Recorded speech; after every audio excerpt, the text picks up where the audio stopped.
Báwo ni Yorùbá ṣe máa ń lu èso bómúbómú láti tú ìmọ̀ ọ̀tá ká lórí ẹni? Ibikíbi tó o bá wà, ìmọ̀ ọ̀tá ò tú ká lórí rẹ o. Ó ti rẹ́ni tí ń lo òkè òkun táyé sì tàka sí pé mọ́ lọ bọ́ ọ ṣe lọ lọ́ọ́ bọ̀. Wọ́n á sì wá pète, wọ́n á pèrò. Ẹni á kúrò ńlé ṣùgbọ́n kò ní dàbí ẹni pé ó kúrò ńlé.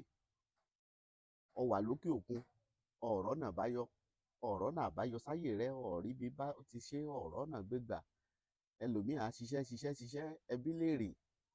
Ẹni ṣe lé ló rà ni, ẹni ṣẹlẹ̀ ló ní ni, ẹni sọ́kọ̀ ní ń gùn ni, kò ní rí nǹkan kan.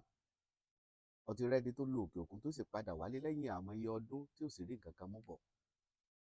Ó mọ̀ pé ní òun ti lóyún ṣùgbọ́n ayé òjò rí nǹkan fi bínú. Ẹlòmíì á lọ bí iṣẹ́ láàárọ̀, ìgbà tó bá máa fi dé lálẹ́ wọ́n á kàn pé ní pé tòun wá oníjọ́ kejì. Wọ́n á ní ò sí ṣífìtì. Ó bá sì padà dán ọjọ́ kejì wọ́n á wá ní tò àwọn ò nídìí sáfíìsì ẹ mọ́. Ó rí pé oyún tó ti bí nípa iṣẹ́ tó fẹ́ fi ṣe, àrà tó fẹ́ fi ṣe ọ̀ ń dá, wọ́n ti jọ fi bí afẹ́fẹ́. Ìwọ tó bá ti fẹ́ kí ọ̀tá ó gbìmọ̀ lé lórí kí wọ́n ó ṣàṣeyọrí, irú rẹ ló lè lo iṣẹ́ yìí. Iṣẹ́ yìí ni Yorùbá ń pè ní oyún tí bómúbómú bá ní atẹ́gùn ní fi bí, ìmọ̀ ìta òfin ní jọ lórí rẹ̀ ni. Ó mọ̀ pé nílé iṣẹ́ ìdọ̀ ìfẹ́ máa bá fẹ́ jọ ọ̀sán òdú ni wá. Èmi ò ní fi iṣẹ́ lẹ̀ kọ́ wá ṣe é kọ́ mọ́ dúpẹ́ lọ́wọ́ Olódùmarè.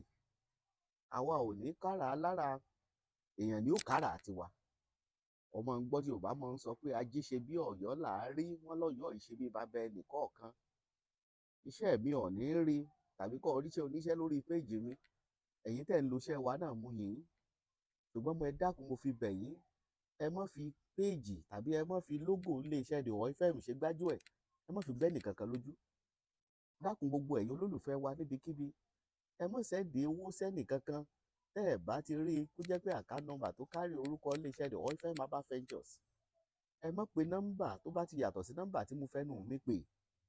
Láṣẹ Elédùmarè ẹ̀ ní kó sọ́wọ́ o, ẹ̀ ní kó sọ́wọ́ gbájú ẹ̀. Ilé iṣẹ́ Roy FM Herbal Ventures ṣe ilé iṣẹ́ tá a gbé kalẹ̀ torí ká fi lu gbájú ẹ̀. Tó jẹ́ n padà síbi ọ̀rọ̀ tí mò ń sọ bọ̀. Báwo lo ṣe lè lo èso bómúbómú? Ìwọ wá èso bómúbómú kò níye, ó jẹ́ ẹyọ̀kan, ó jẹ́ méjì, ó jẹ́ mẹ́ta, kódà kó jù bẹ́ẹ̀ lọ. Ìwọ wà tó bá ti rí ó fi sínú agbada. Tó bá ti fèso bómúbómú sínú agbada, ó wá wá orí ọká tó láṣẹ lẹ́nu, ó fi tì í. Ó ti wá orí ọká tó láṣẹ lẹ́nu, ó ti fi tì í. Ó wá wá odidi ẹyẹ kan tí Yorùbá máa ń pè ní ẹyẹ ẹ̀lúùlú. Yorùbá náà sọ pé tẹ́lúùlú bá fàjò wá lórí ara ẹ̀ ni ó fi rù ú. Ó wo odidi ẹyẹ ẹ̀lúùlú, ó fi kan náà sí. Ó wá àrígiṣẹ́gi ẹyọ kan ṣoṣo. Àrígiṣẹ́gi tó bá wà nù ìyá ẹ̀ ní o, ó fi sí.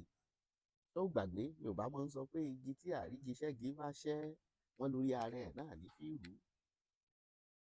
Ó wá wá ẹyin òróró ẹyọ kan ṣoṣo, ó fi sí.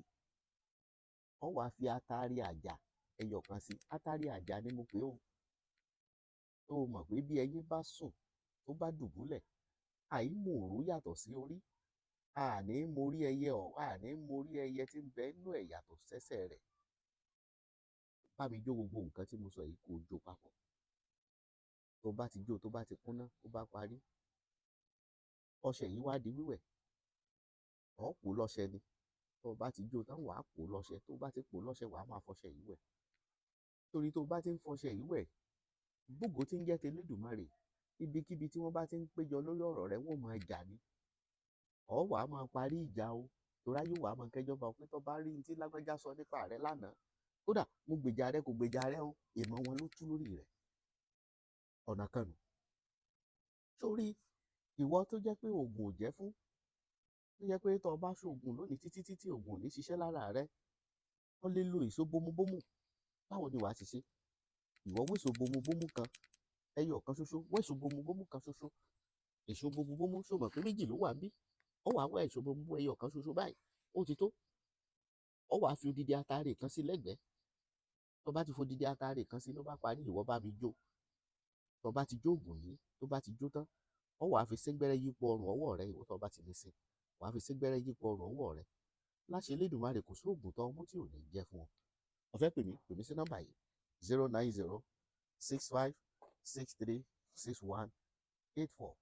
ọṣẹ ajẹ́gùn ń lòún wò nílé iṣẹ́ ìdọ̀wọ́ FM Herbal Ventures just 20,000 naira ní. Na láì tí nàtúrò ó fi kọjá lẹ́gbẹ̀ẹ́ rẹ ọ̀ní mọ̀ o. Títí dìgbà tí omi ìrẹ́ á fi ríra ire o, ká fi rẹ pàdé.